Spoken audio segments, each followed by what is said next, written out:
नवरात्र का पावन महीना चल रहा है। ऐसे में पूरे देश में माँ की भक्ति में पूरा देश लीन है। और अभी हम मौजूद हैं पटना के पुनाई चक स्थित मनोकामना शक्तिपीठ के पास, मनोकामना नौलक्खा मंदिर के पास। और यहाँ पर एक खास ये है कि यहाँ पर एक बाबा हैं जिनका नाम नागेश्वर बाबा है, और वो पिछले 28 वर्षों से अपने सीने पे 21 कलश ले करके माँ की उपासना करते हैं। आप देख सकते हैं तस्वीरों में साफ तौर पे कि किस तरह ये बाबा अपने सीने पे 21 कलश ले करके और माँ की उपासना कर रहे हैं।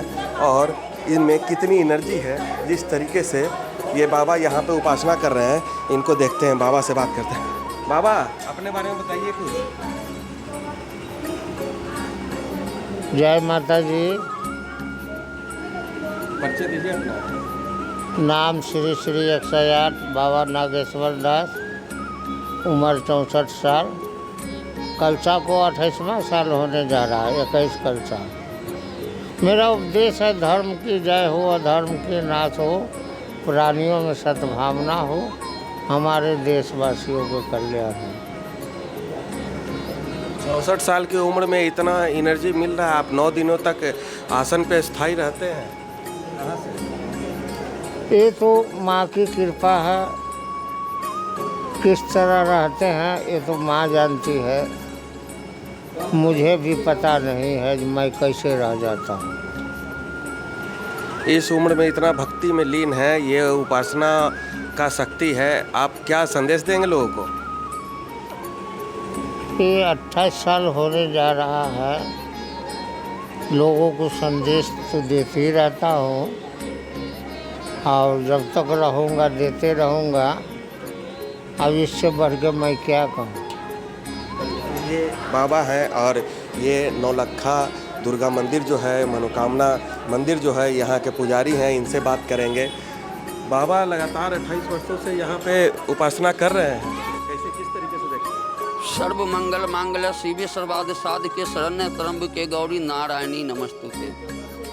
ये आदि शक्ति जगदम्बा का पूजा है।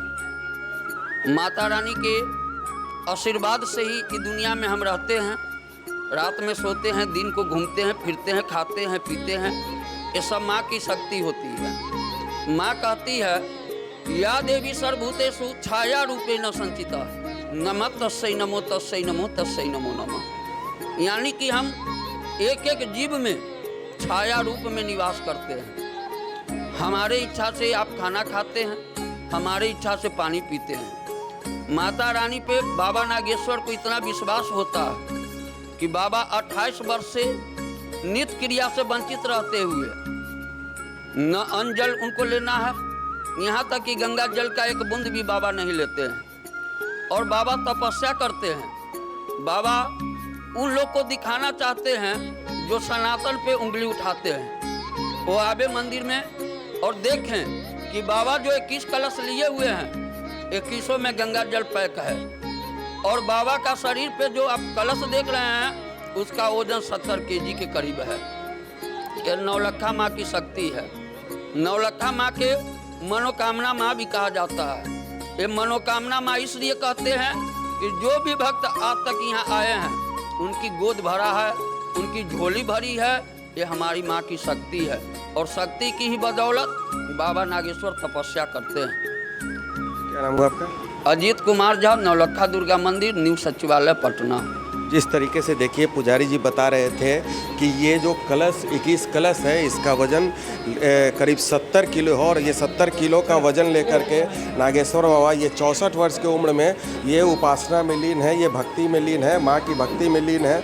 और ये लगातार यहाँ 28 वर्षों से ये भक्ति में लीन है।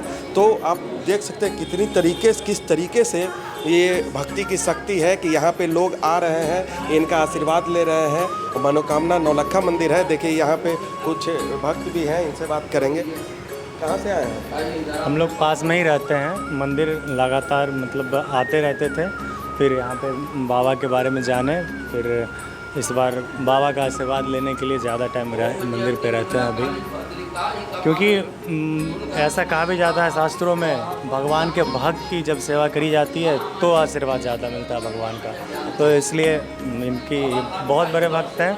मतलब वैसे तो बहुत सारे हैं जो अपने छाती पे कलश रखते हैं, पर बाबा की एनर्जी एक अलग ही लेवल की रहती है। कई बार ऐसा देखा गया है, कई सालों में ऐसा देखा गया है कि बाबा यहाँ से जब हटते हैं, कलश इनके छाती पर से जब हटता है तो ये खेत भी तामे हैं। कई सालों में ऐसा देखा गया है। तो एनर्जी इनकी इस लेवल की रहती है कि उसके बाद 9 दिन तक बिना कुछ खाए पिए होने के बाद भी एनर्जी ना, मतलब इतनी एनर्जी है कि फिर खेत भी ताम लेते हैं ऐसे बाबा।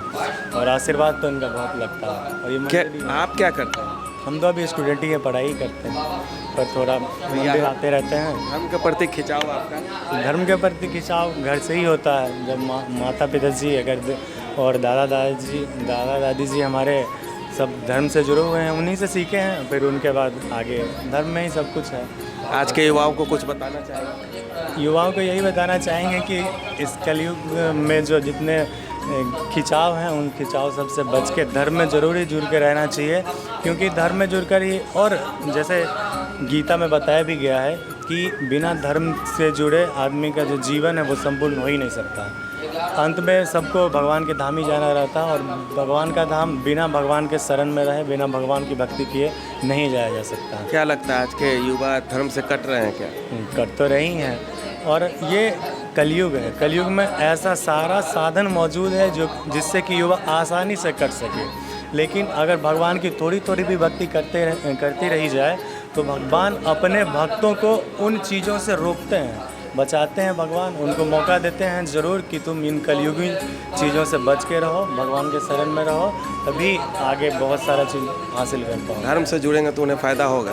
फ़ायदा होता ही है। फ़ायदा के धर्म से जुड़ने के भगवान धरती पे भेजते ही क्यों हैं कि धर्म कर्म ही करने भेजते हैं। इन जो बाहरी विलासिता की चीज़ें हैं और ये जो बाहरी डिस्ट्रैक्शंस हैं, गर्लफ्रेंड बॉयफ्रेंड और भी चीज़ें जितने भी हैं युवा के लिए, ये सब तो माया में फंसने के लिए है। अगर ये सब जानबूझ के कलयुग में दिया गया है कि यूथ यहाँ माया में फंस जाए और भगवान से दूर हो जाए, ये कलयुग का नियम ही है। लेकिन भगवान की अगर भक्ति करते रही जाए तो कलयुग से भगवान बचा लेते हैं और अपने भक्तों को अपने शरण में ज़रूर जगह देते हैं। अपने भक्तों को धर्म से जुड़े रहने पर उनको एनर्जी मिलती है।